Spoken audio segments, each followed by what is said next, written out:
I'm back with my next episode of Sunday Stories.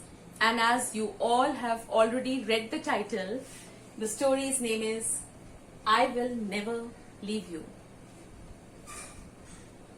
Self-composed, not copied. I hope you like it.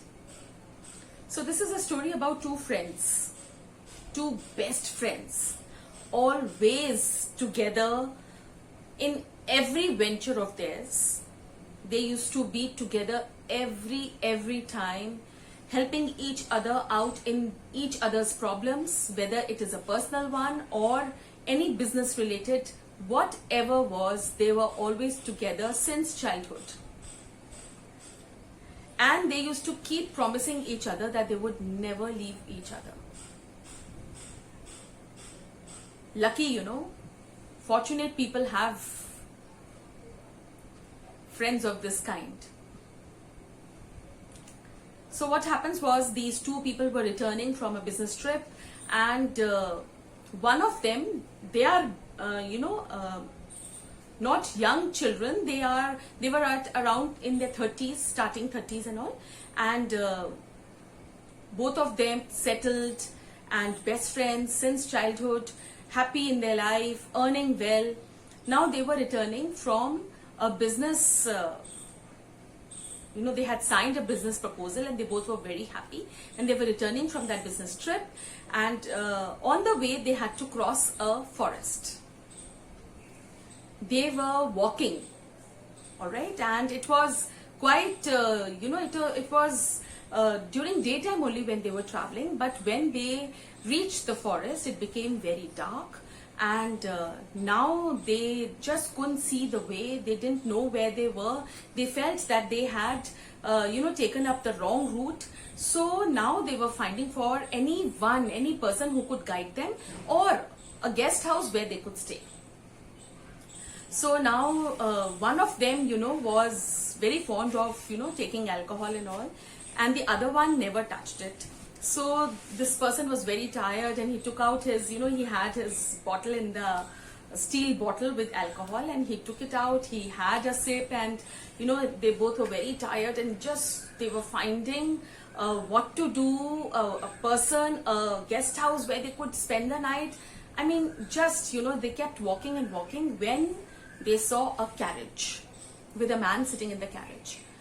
So they, gestured that man, hey, hello, come here. So that man quickly, came towards them. It was night, so he was wearing a muffler around his face, and it was very dark, nothing could be seen. So these two said, see, we have lost our way, and if you could please guide us where the road to the town goes, just leave us at the road if you can't go any further. So we need to reach the road, if you could help us, and then if you drop us to our houses, that will be more than enough. So that man did not say anything, and he just said, all right, sit. He just gestured them to sit. Both of them quickly sat down, because both of them were very tired and they were actually looking for someone to help them. So they both sat down, and the man started, riding the carriage. Now they were very relieved and said, thank God, we have found you, and such a great help you will be now. And then they started talking about the business venture, they had come and how they had been successful. And the man, who was taking that alcohol, he was already, getting drowsy. So he kept telling his friends, see, it is only because of you that I have become successful, my business is flourishing, it is because of your help, and friend, since childhood you are with me together, and I'm never going to leave you. And today I had thought that, if our business deal gets finalized today, I will definitely give a little gift to you. And so he gives him a packet, and then he says that, see, there's a letter inside, don't read in front of me, I don't like it. When you reach home, then you read the letter, and this is just a small gesture of thanks to you. So the other friend is very happy, and then they realize that the carriage is going somewhere into the jungle instead of moving out. So these two said, all right, see, to that man, to the person who was driving, listen, where are you taking us? This is the wrong way you are taking. We have just come from here, and why are you riding it so fast? Listen to us. But that man did not listen, and he kept riding, and he took them to a big bungalow type of a guest house. So these two were, very getting very angry at this man because he wasn't listening. But then said, all right, he has, where will we, find? And even if he would have left us on the road, we would have to walk, or, we would have to find some other vehicle. So, all right, let us stay in this bungalow. And they saw that a board of olden style, the building was, and the board was, it was written guest house. So they both got down. The other person, wanted to take out some money to pay that carriage person, but the carriage person went away without taking anything. Said he's, a very strange type of a person, strange behavior. He didn't take the money, he didn't talk to us, he was not listening to us, and he's brought us. He could have told us, I'm taking you to the guest house, not to the road. So anyways, they both went in, and as they, entered, the friend, who was not drunk, one had drunk a little and was getting drowsy. The other one was absolutely okay and normal, and he said, see, I am not liking the atmosphere of this house. Some negative vibes are coming. So the other one said, come on, what negative vibes? We have to just go and sleep, and in the morning we'll go, and we have the money. We can give them the rent for the night, the fare for the night. So needn't worry, don't think so much. We are so tired, we'll go off to sleep. So they both go in, and when they go in, suddenly the main door closes on its own. Now they both move in and say, hello, hello, is anyone here? No reception, nothing, just a big hall, and very dim light in the hall. So they were very, the one who had not drunk, he was very scared.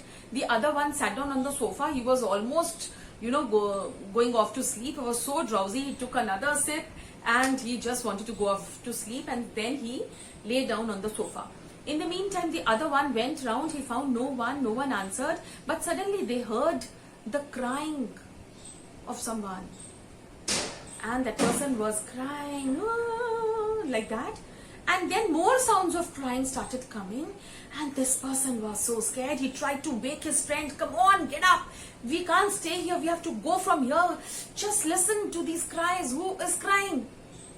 And then suddenly there was a bang on the window above, and he turned to look who was there, who had banged there, and he saw a small child.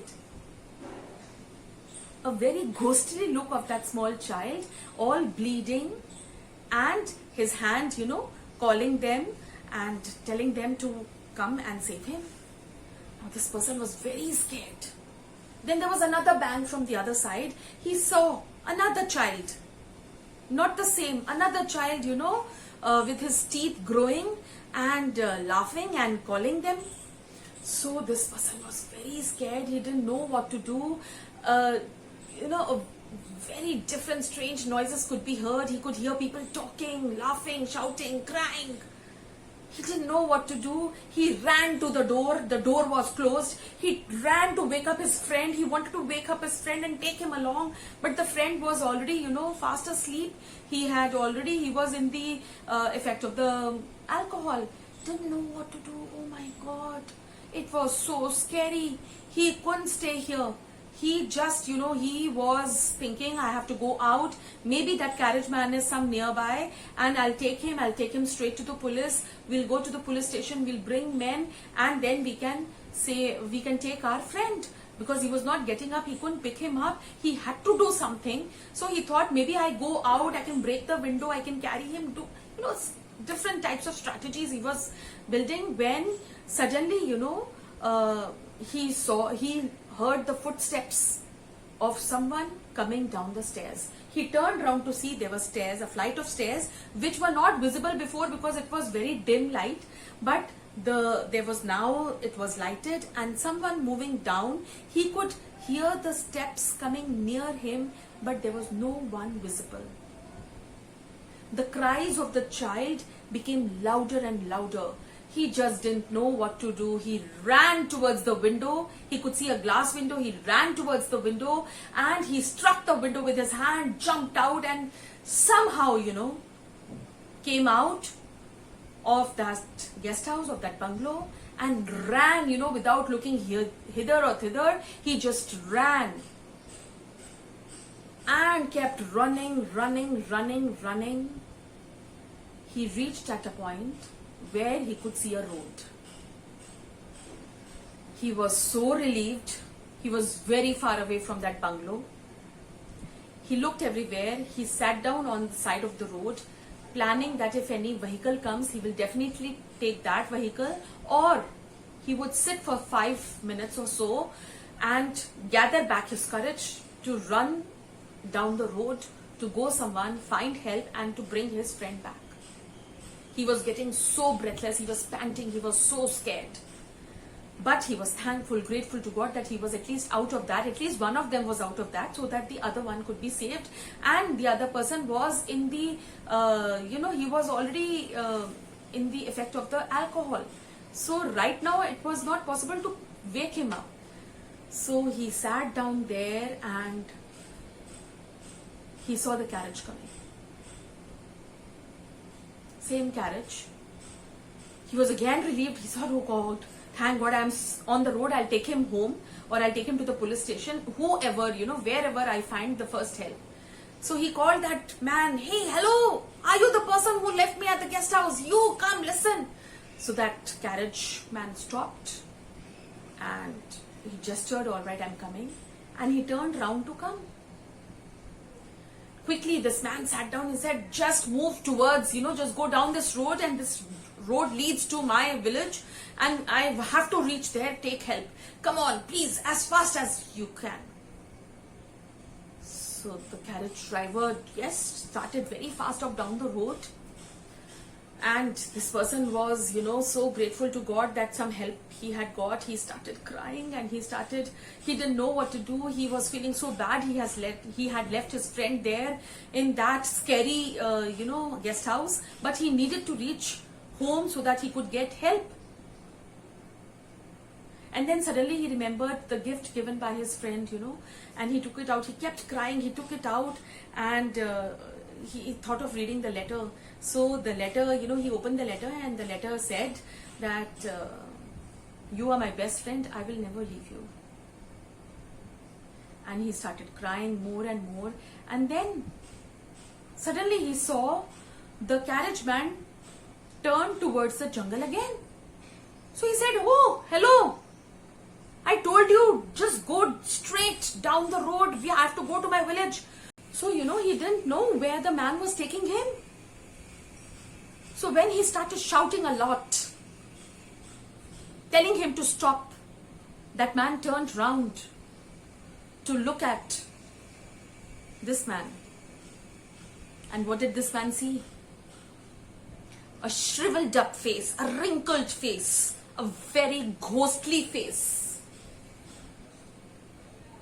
A very, very abnormal face. Eyes sunken in. And then on clearly seeing, he realized that this carriage man was his friend. Was he lately transformed into a ghost? What do you think? Do write in the comment section how you like the story. Please, lot of likes I want. Do take good care of yourself. We'll meet next Sunday with another story. Till then, goodbye.